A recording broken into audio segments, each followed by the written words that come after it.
Hi, it's Fiestaro. Hello, Libra placement. So, this is your mid-October love reading. Lutang tayo.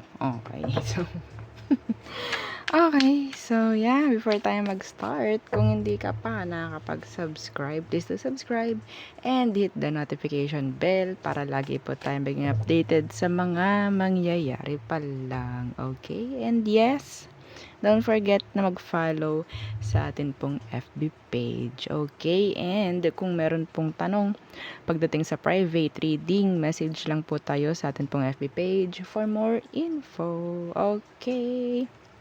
So, Libra. Libra. Okay. Naantok ako. Antok ako, Libra. Okay, ano bang meron? Okay, mid-October. Love read. Okay, kunin ko to. Distracted. Ilan sa inyo ang nakakuha nitong card na to? Sidetracked, change, delays.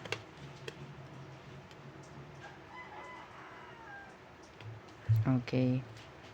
Healing sa ilalim. Some of you, you're healing. Pero nandyan yung mga distraction. Yeah. Okay.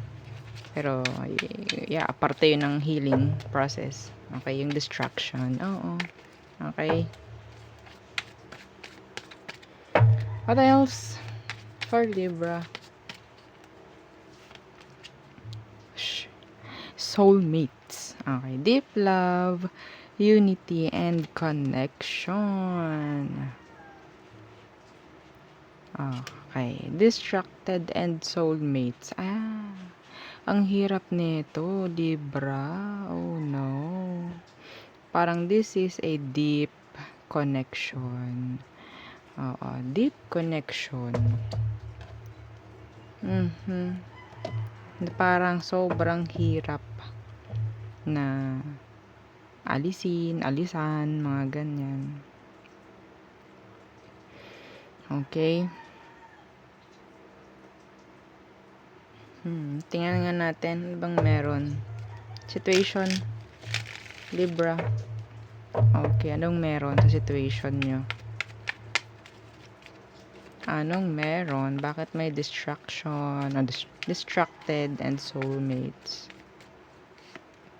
Okay. The Ace of Swords in reverse. So, nandito yung pwedeng confusion or sabihin nating mga tanong na hindi masagot, like unclear in general. Okay? Ace of Swords in reverse. May naririnig ako. Hindi ito yung right timing. Hindi ito yung right timing. Okay? Ace of Swords in reverse. And the Ten of Wands in reverse. Meron ako dito nakikitang nararamdaman na kailangan ko tong i-drop dahil hindi ako sure. Meron ako naririnig na ganun sa iba sa inyo. Okay, the Two of Swords. Someone is indecisive. Someone is hindi makapag-decide. Okay? Air sign, fire sign. May chance na kung hindi malinaw ang situation or yung relationship, nandoon na sa parang pagdedesisyon. Ida-drop ba or hindi? Ida-drop ko na ba? Like that. Pero nandito yung pag-avoid or sabihin nating pag-iwas sa pagdedesisyon. Sa situation nyo, kung hindi na malinaw, andito na yung giving up. Okay? Pero I think this is, yun nga, a strong connection. That's why. Okay. So, ano bang meron sa taong to, Libra? Anong meron sa kanya? Who is the person on your mind? Libra. Yeah, the Nine of Wands in reverse. Pwedeng ilang beses ka nitong parang give up. Ilang beses kang parang may trust issue dito. Hindi mo na magawang tiwala sa taong to. Okay, the Nine of Wands. Fire sign, Aries, Leo, Sagittarius. What's with the Nine of Wands in reverse? Yeah, the Nine of Swords. Hindi mo na magawang magtiwala sa taong ito. Yeah, there's tension or pwedeng ina-avoid mo na rin talaga. Soulmates, andun yung deep love, deep connection, pero nandyan yung nadidistract ka. Meron ditong hindi tama. Kahit sabihin kung gusto ko tong taong to. Parang ganyan. No? So, siguro, yun nga, isa sa issue dito pagdating sa kanya is hindi mo na kayang magtiwala. Maraming beses kang parang niloko.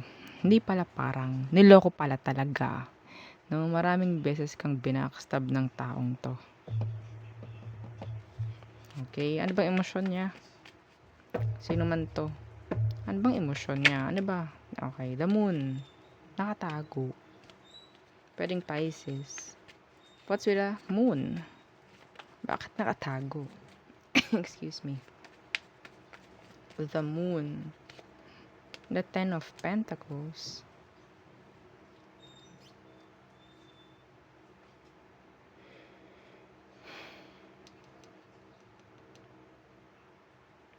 The moon, pwede rin itong sadness. Pwede rin itong tawag dyan, confusion.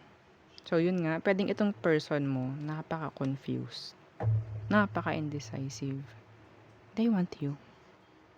But yes, nandyan yung sobrang daming gumugulo sa isip ng taong to. Gusto ka. Pero yun nga, sa sobrang sabihin nating negative thinker, negative, oo, kung ano-ano na nagagawa sa situation. Okay? Tingnan natin ano ba yung emosyon mo. They want to commit, pero takot sila. Yun ang specific. Okay? Ano ang emosyon mo towards them, Libra?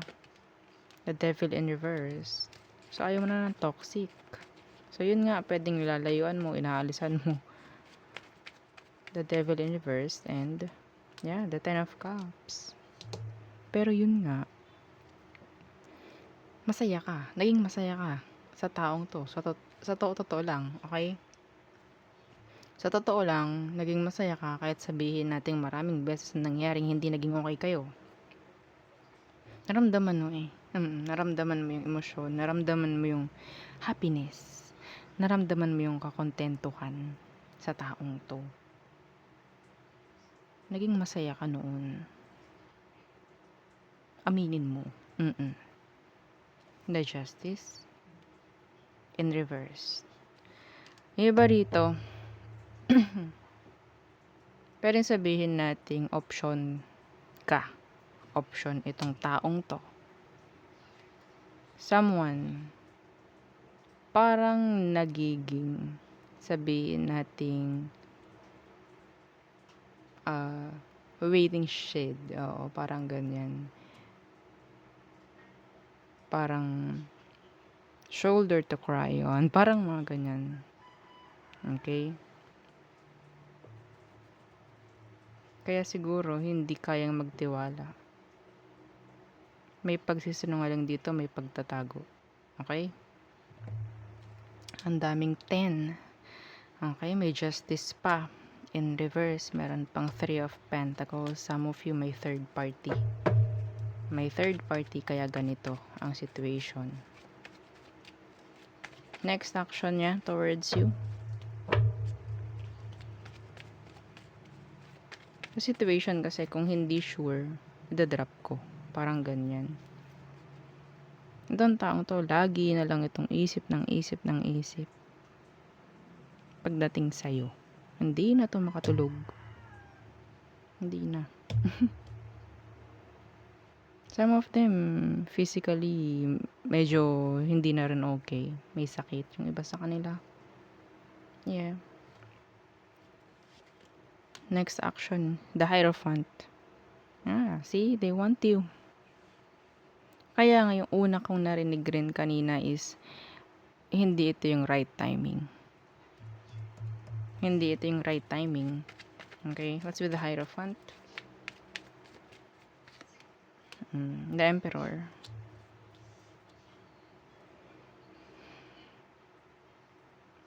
Siguro sinusunod lang nito kung ano yung tama. Susundin lang nito kung anong tama. Pwede ring sabihin nating mag-step up ito. Gumawa ng decision. Okay, maging responsible. Anong outcome? Anong outcome nyo, Libra?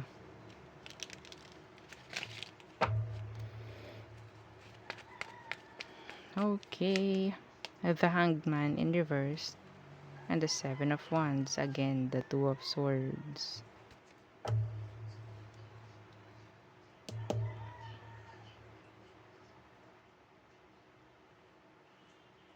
Trust issue. Kaya mahihirapan na totally magbaba ng guard. There is tension. The Hanged Man in reverse. Ito yung parang magiging open or sabihin natin just go with the flow. Kung anong mangyari, kung anong gawin itong decision or next action, makikig-go with the flow ka, pero kailangan mong hindi magbaba ng guard. Kailangan mong mag-say no kung kailangan. Okay?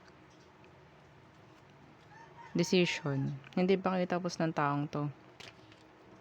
Wala pang nangyayaring pagdedesisyon dito. Wala pa. Okay? So, nakatago yung kagustuhan ng taong ito na maging kayo. Emosyon nila, they want you. They want to commit. Ikaw, nakikita ko, naging masaya ka sa taong to. Pero ngayon, yung iba sa inyo, nakikita ko, ayaw nyo muna ng gulo. Ayaw nyo muna ng, tawag dyan, isipin. So, parang, minamahal nyo lang muna kung anong sitwasyon ngayon. Kung wala kayo nito, mas minamahal mo lang yon, no? Like, okay, wala akong sakit sa ulo ngayon, mga ganyan. Wala akong, stress. So, kung anong meron ngayon, tanggap ko kung anong meron. Pero itong taong ito, be careful. Or sabihin nating maging ano kayo, handa ka. Dahil pwedeng gumawa ito ng action towards you in the near future. Okay? May magiging open, magkakaroon ng communication, I guess, for some of you. Pero hindi mo kailangan na totally na maging available. Or sabihin natin, open na open ako. Okay? Hindi ganon. Okay. Yeah, tinan nyo, may realization dito. Okay? Epiphanies, understandings, awakenings. Ito pa, Diba? Second chances. So, I guess, kung itong taong to makapapag-isip-isip in the near future, may chance itong maayos kung anong meron man dito. Okay? In general, maayos. Okay? So, tingnan natin ang all signs for Libra.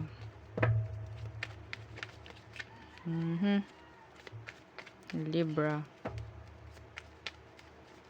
Okay. Aries. So, parang takot siyang mag-commit pero gusto niya makipagrelasyon. Some of them pwedeng sa pera lang umiikot. Okay? Taurus. Hindi nila alam kung paano magre-reach out sa'yo, kung ano sasabihin sa'yo. Gemini. Okay, they are like cutting you off and ayaw nila ng isipin na. Okay? Cancer, waiting for you. Okay? They're like waiting, open sila pagdating sa'yo. Leo. Okay, si Leo, dumidistansya. cold and detached. Okay? Virgo, holding back. Okay? Some of them, may takot na maging open. May pagtatago ito ng emosyon sa'yo. Itong si Virgo. Libra. Okay, Libra, they want you. Some of you, they want to reconcile. Okay? Scorpio, nagiging needy sila sa situation ninyo. Okay? Itong taong to, pwedeng nagtatago, pero kinakailangan ka pa rin. Yeah, some of them, ini-stalk ka. Sagittarius, stalking. Okay? But yes, they are guarded. Wala kang maririnig from them. Capricorns. Okay. So, si Capricorn, ayaw niya ng boring na relationship or sabihin natin ng one-sided. Ayaw niya nun. Parang pinapaasa ka lang din ito if ever siya yung gumagawa ng something na hindi maganda sa'yo. Aqua. Okay. Pwedeng mag-open up ito ng emosyon sa'yo. Pisces. Okay. So, I think si Pisces, may mga sasabihin siyang katotohanan, like magiging responsible na siya, I guess, sa kung anong situation meron kayo. Kasi pwedeng matagal rin itong nag-isip-isip kung ano bang dapat gawin. But ngayon, alam na niya. Okay? Ngayon, pwedeng alam na niya next action niya, mga gagawin niya, mga sasabihin niya. Okay? So, there, yun ang ating reading for Libra placement. So, thank you. Bye!